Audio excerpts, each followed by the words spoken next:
I am not very good at a lot of things. Probably most things I'm not very good at. I'm top level, mastery level at just a couple things, a very narrow band. But what I am good at is learning. And so I spend a lot of my time learning how to learn. I read books, I listen to podcasts, I watch videos, I approach people, and I'm like, hey, man, that thing that you did there, that was really cool. Can you show me how you did it? And they're like, yeah, it's just this. Hey everyone, this is Kim O'Neill from the Every Day's a New Day podcast and live show, and you're listening to the Going North podcast with the hilarious Dom Brightman. Be sure to subscribe to his show so you don't miss any episodes, and remember, every day is always a new day.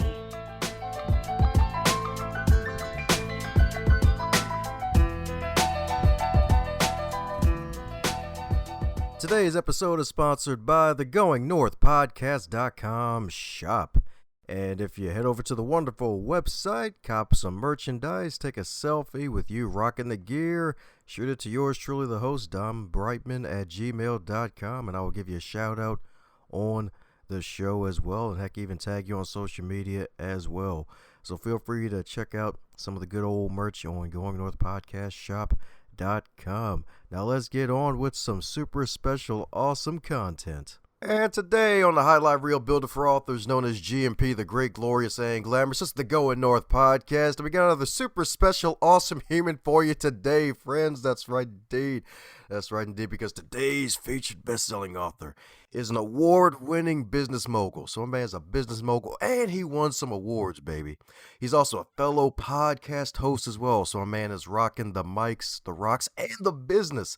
And he's one of the world's most sought-after Amazon experts because his career has spanned more than 30 years. That's right, ever since he came out the womb, folks. More than 30 years, earning over $350 million plus. Let's give it up for Mr. SC himself, the superstar champ himself, Mr. Shaahin Cheyene. How you doing today, Shaahin?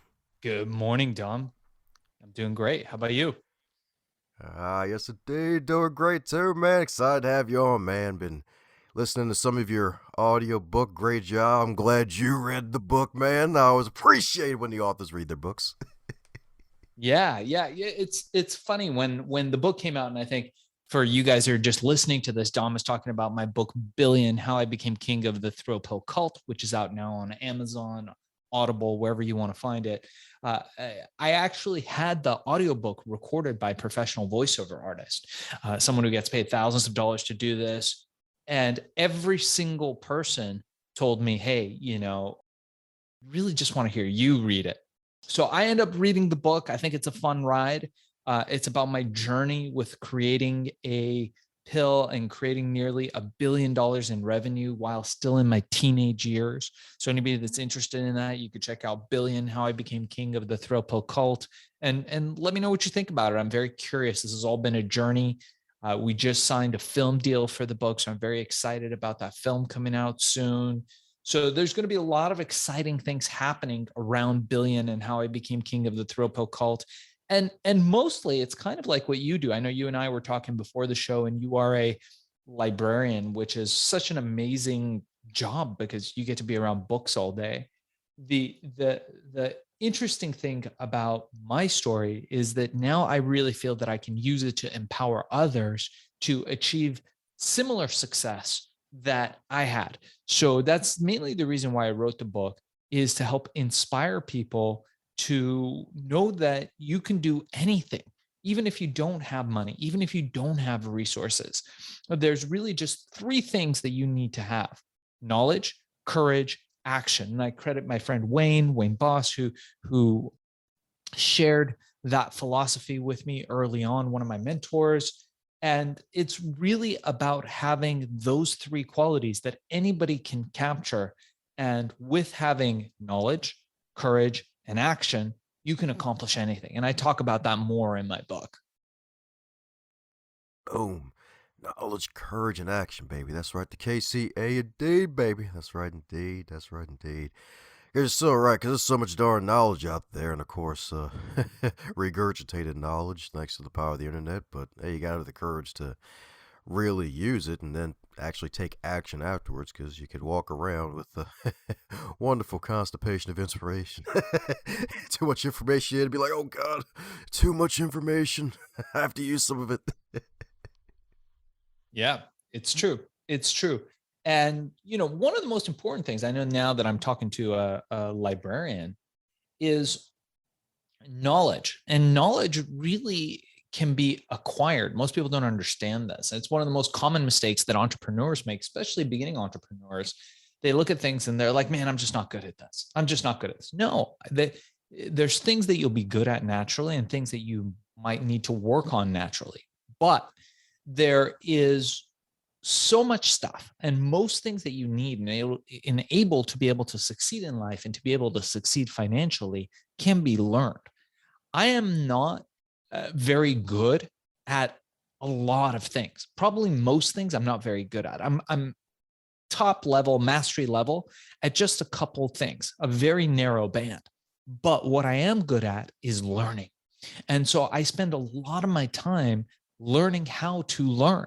I read books, I listen to podcasts, I watch videos, I approach people, and I'm like, hey man, that thing that you did there, that was really cool. Can you show me how you did it? And they're like, yeah, it's just this. And I'm like, whoa, wait a second. And I have to break it down. I have a slight learning disability, so it takes me a minute to learn things. But what I've discovered in life is that even if you are not as good as somebody else at something, if you work harder than them, you can seem like you're better and you can achieve better results just by working harder. Now, if you're naturally good, if you naturally have a genetic where you've got some what they call God-given talent at something, and there are people like that, that's awesome.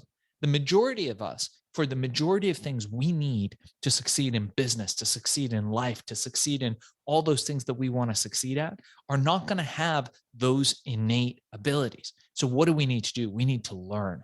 And is it possible to accelerate the process of learning? Absolutely.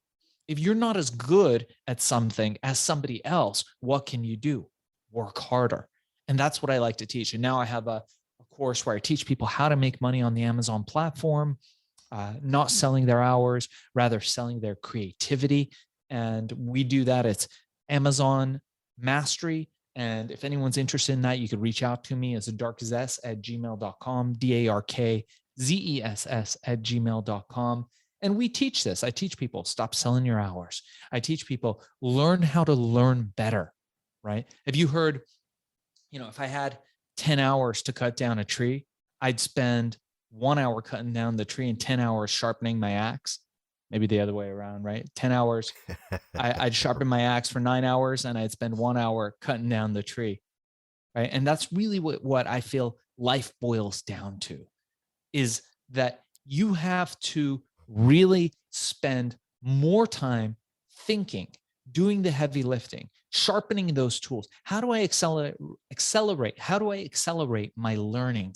How do I accelerate the process where I can take information in and work with efficiency to maximize the things that I can be great at and not worry about all that other stuff? And when you do that, people don't even notice. People don't even notice that you have a learning disability. People don't even notice your shortcomings because they're like, holy man, look at this guy. He's incredible at this thing. And really, you might not be incredible at that thing, but you might have just worked a little harder than the last guy who they think is incredible. You might have thought a little differently about things. And when we look at people, you look at people like Elon Musk. He's got a learning disability, allegedly. One of the smartest guys, richest man in the world right now as we record this. How is that possible? The guy sleeps on the floor of the factory. He does not give a, you know what?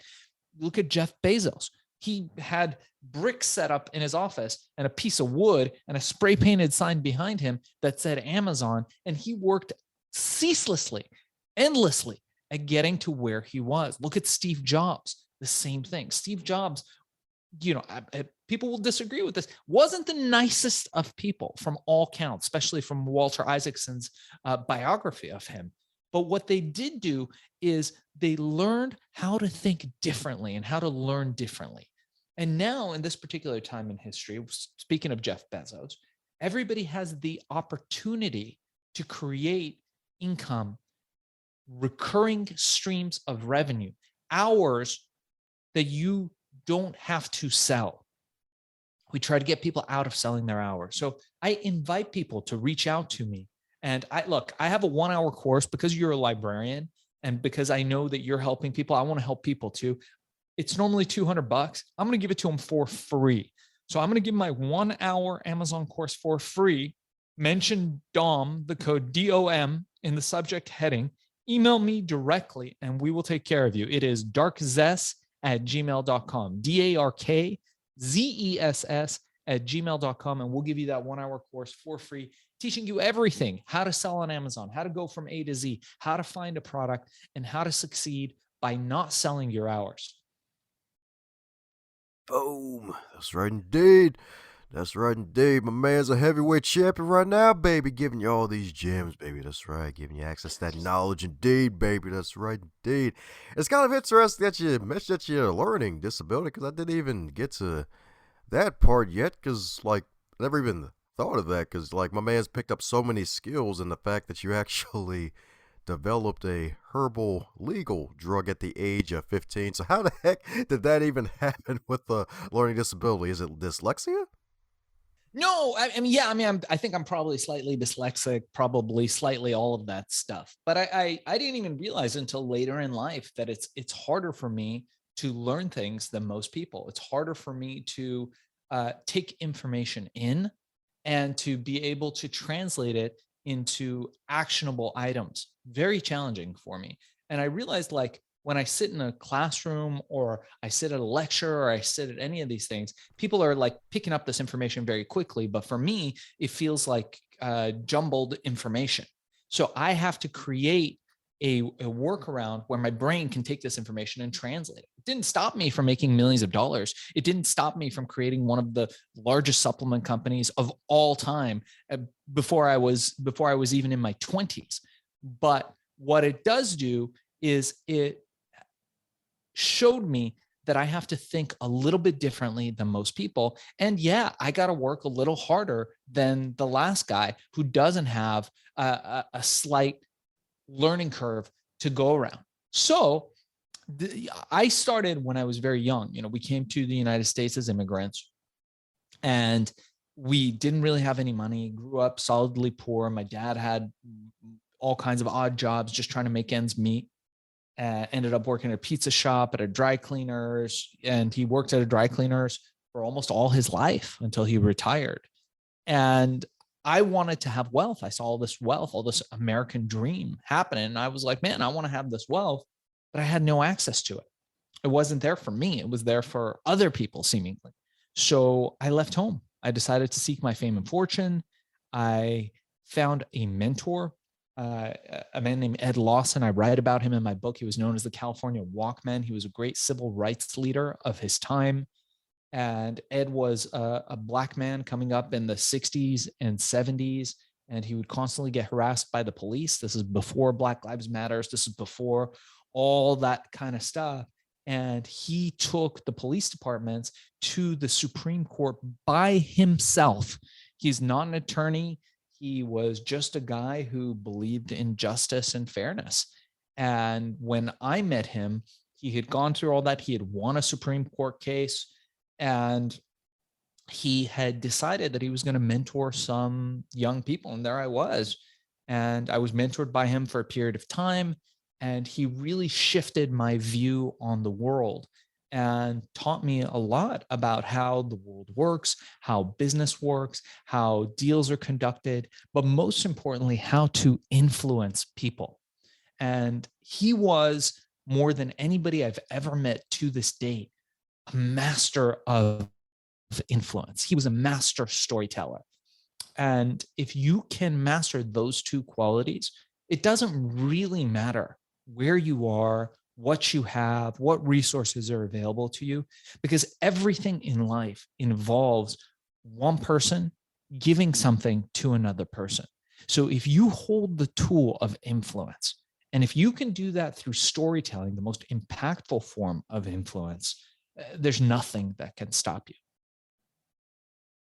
There you go, what I'm talking about indeed. Storytelling indeed. The most masterful part of influence indeed. Because, yeah, you're so right. That's how stories and knowledge was really transferred back in the day, and heck, even still to this day. And the thing is, like, we always love a good story, no matter how much of an adult we become. It's like, oh, storyteller, let me tell you a story. It's like, oh, this is freaking good. Like, it's going to be freaking amazing. It's going to be, like, entertaining indeed. So, yeah, man, definitely right about that. So, having a great mentor and learning those two skills, like, my goodness, man. I know you're also big into the martial arts since you study Jeet Kune Do, and you also do Brazilian Jiu Jitsu. So, since a lot of successful folks usually have a great form of physical activity, in this case, self defense, what are the three things you think you gained from your time studying the martial arts? Injuries, and injuries. I'm just kidding.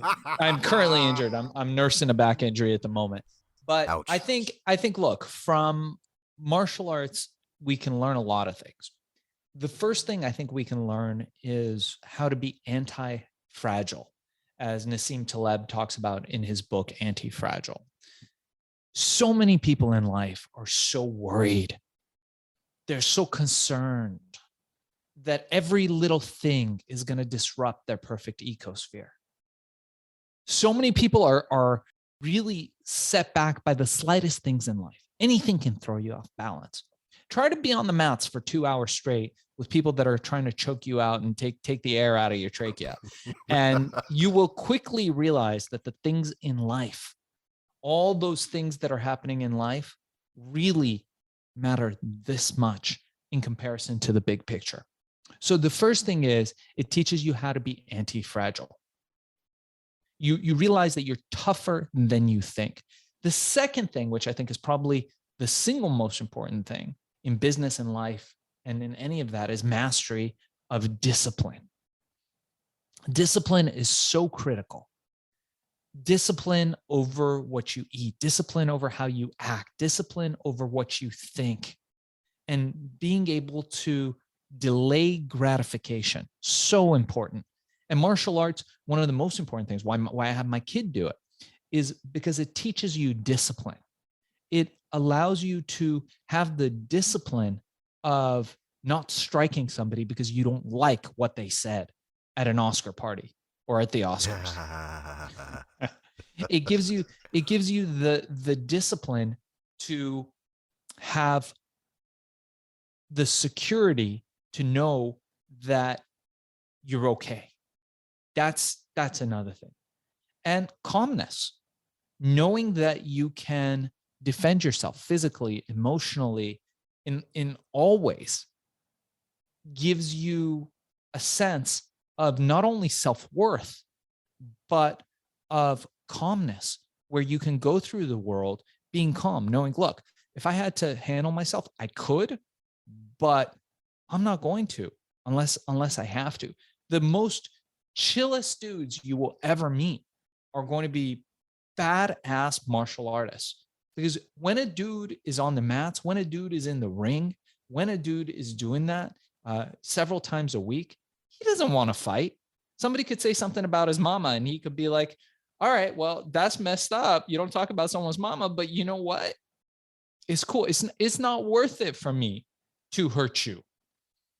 And you walk away calm. The guys that throw punches and slaps and hit people are the guys that are insecure. Those are not the martial artists.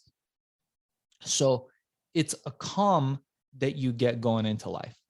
And it's true, you do get injured. There are lots of injuries in martial arts. There's injuries in grappling, but I know people who do ballet who get more injured in ballet. I know people who do soccer who get more injured in soccer. So at the end of the day, whatever you do, there's going to be injuries. I feel like you should do something, whatever it is, that gives you a discipline of spirit, and allows you to go through life with a calm and assuredness of knowing who you are. Boom. That's right, indeed, baby. That's right. Hopefully, all getting this wonderful tennis bracelet of wisdom from the good Shane, baby. That's right.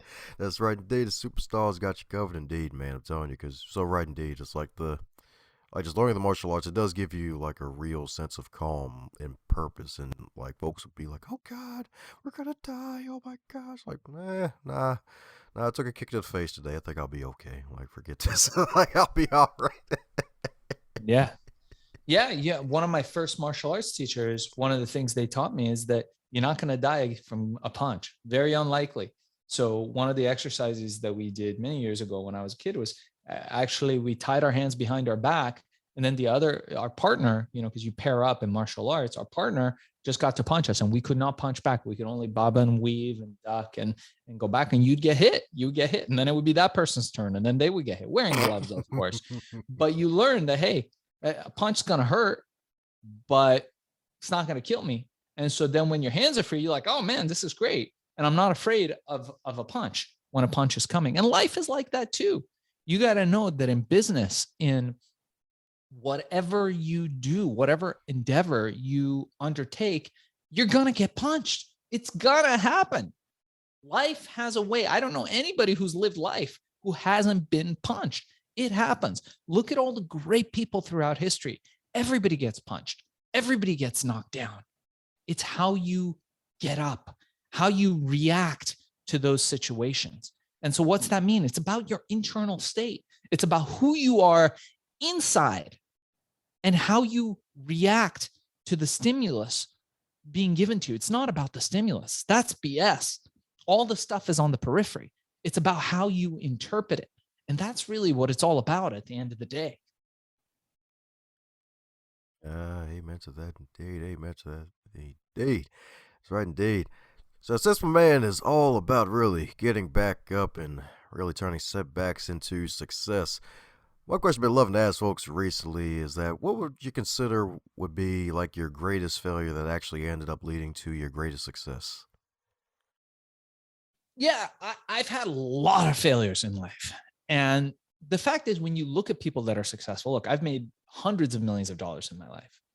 And when you look at people like that, you look at people who've made that kind of wealth, created that kind of money, you only see their successes. How many videos are there online of shots that Michael Jordan has missed? Not a lot. People don't create highlight reels of Michael Jordan missing shots. You see the ones that he's made. You see the 2 seconds in the game, and he makes the shot, and everybody screams that was impossible, and it happens. Those are the things that you see. So we tend to remember the wins, the successes of the people who we admire, but what we don't see is their losses. And one of the reasons is that there's probably a whole lot of them. And I've had a whole lot of losses, and I write about them again in my book, Billion, How I Became King of the Throw Pill Cult. Again, you guys check it out if you can. Get it at the library if it's available. Get it on Amazon. But in order to succeed, you have to fail. And you can do that intelligently. And by trying, you will fail. There's something you will fail at. And I tell people this about Amazon too, is that not every product we launch on Amazon is a success. So now we've got over 300 products. We've got a portfolio of products that we sell on the Amazon platform, everywhere from teas to home and kitchen to we sell a huge range of things through the Amazon platform. And now I teach people how to do that. We've launched products that I thought would be huge successes that have turned out to be complete duds.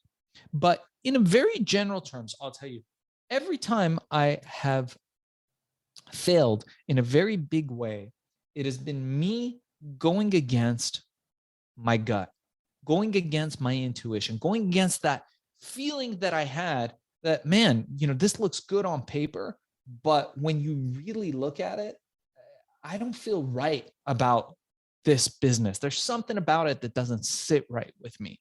So I think there's something to going with your gut and not always going with your head, and really following your true intuition. Now, how do you find your true intuition? That's the tricky part that we all have to master. And again, I teach several techniques for that in getting into a flow state, being in a synchronistic state. And we teach that again in my Amazon course. If anybody wants to reach out to me at darkzess@gmail.com, that's DARKZESS@gmail.com.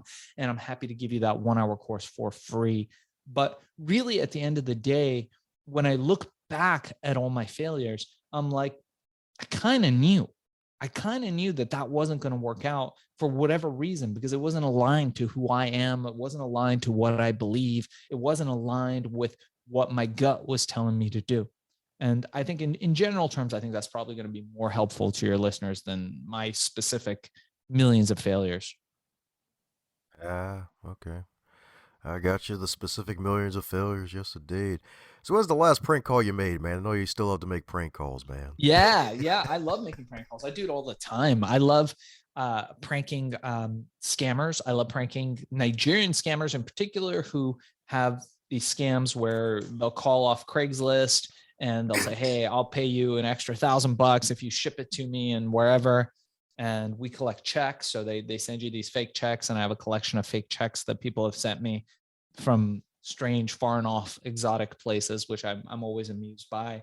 And I enjoy being able to laugh in life. And I know that's one of the great things with you. Quick question for you, Dom. Yes, sir. From my man, Alan Watts. Do you know why angels fly? Why do angels fly? Is it because of the Red Bull? Because of the Red Bull. Because angels give you wings. Red Bull gives you wings, baby. You are closer than you think, my friend. It's because they take themselves lightly. And it's true. And I think that's one of your most powerful assets as well, is the fact that you can laugh through life. I got a feeling with you, there's nothing that could happen to you where you couldn't smile or laugh it off. And that's amazing. You've got an infectious smile and a great laugh. And really, that's going to get you so far in life. And I think for so many people, that's going to get you so far in life, because people tend to be wound up so tight. And they walk around life holding their sphincters like this, and everything is so tight, yep. waiting to cancel somebody, waiting for somebody to say something to offend their sensibilities. And the fact is that you don't have to be wound up so tight. You can pretty much laugh anything off. And eventually the other person will start laughing too. Life is just not that serious. Business is just not that serious. And if you realize, it's like what ancient cultures called Maya, it's all an illusion. If you realize that, getting a little philosophical here, but if you realize that none of it is real, and at the end of the day, the way that you interpret that stimulus coming in is more important than that stimulus, because the way you interpret it creates your internal state and how you interpret everything around you, the way the world works, the way the universe functions, the way people interact with you. You enter into a place of such power and strength that nobody can tear you down. And that's where I want people to come from. You want to come from a place where you have that discipline. You have that ability to acquire knowledge, that ability to build that inner strength. And then you become invincible and you can laugh it off. That's right. You'll love to see it. In this case, you'll love to hear it, because my man is freaking powerful right now. Indeed, dropping them gems, baby. That's right. Because that's right. Interpreting the stimuli, because that's actually more powerful. That's really powerful right there, because we're kind of overstimulated now thanks to everything that's out there. And then it's like, oh, wow, so this captures my attention. It's like, hey, my senses, they're running on all cylinders here somewhat, depending on the situation. It's like, oh, so what's causing this? Like, what's the science behind it? And it's like, okay, is it something to really pay attention to more often and avoid?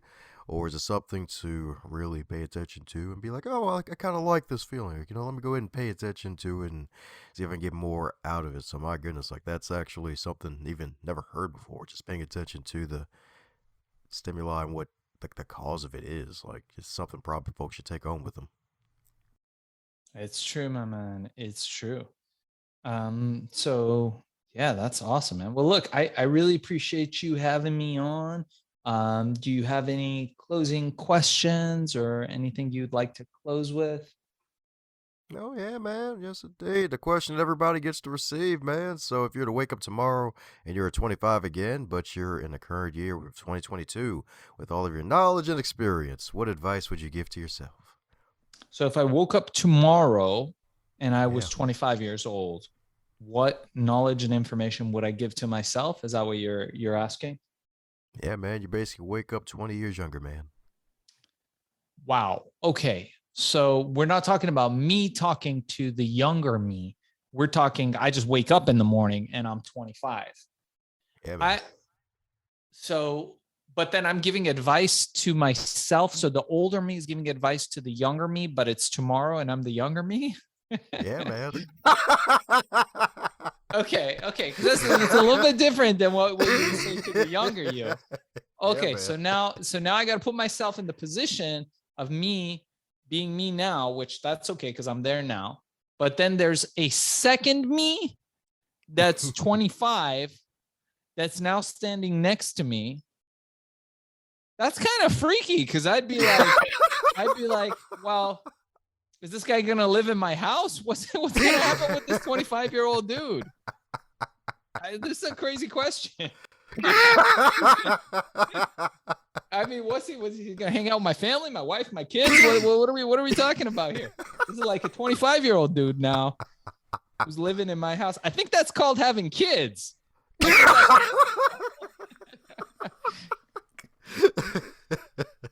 Well, that's a new interpretation of the question. Yeah, I mean, it's a different question, right? If you said, hey, what would you, if you went back in time and you were able to talk to the 25-year-old you, knowing what you know now, what would you tell them? And then I have an answer for that. But your question, far more complex. You took me deep into the rabbit hole of the Matrix. So, okay, so now I've got this doppelganger or this clone, let's say clone, because it's not a doppelganger, a clone of myself who's 25 years old, who's standing here. I would say enjoy life more. I would say go out there and don't take things so seriously and seek mentorship.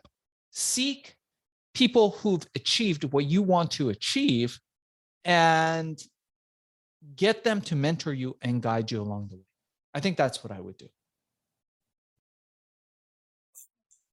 You got sci-fi. You got sci-fi on me, my man. Well, yeah, man. Want folks to go deep. Want them to think, laugh, and act, y'all. That's right, indeed. That's right, indeed.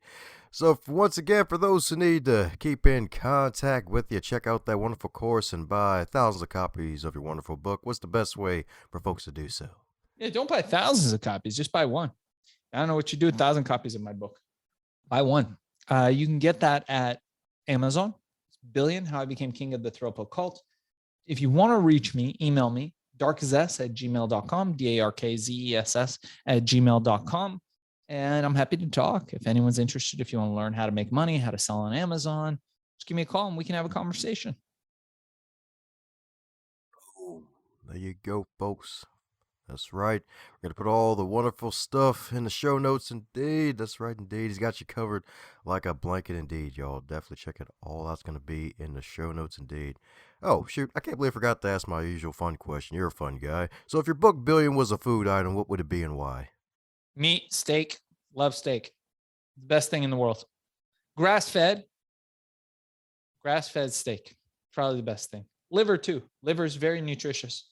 Do you eat liver, Dom? I'm not much of a liver guy. Yeah, I'm a liver guy. I love liver.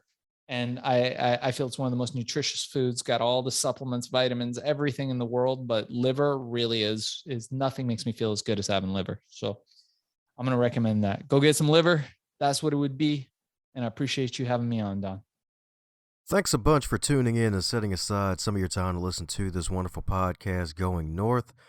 If you really enjoyed what you heard, do me a solid and share this with your network and someone that you care about that would get something out of it too. And be sure to subscribe to hear more, and heck, even check out the backlog if you would like, because there are hundreds of episodes to choose from, and they just keep getting better and not butter.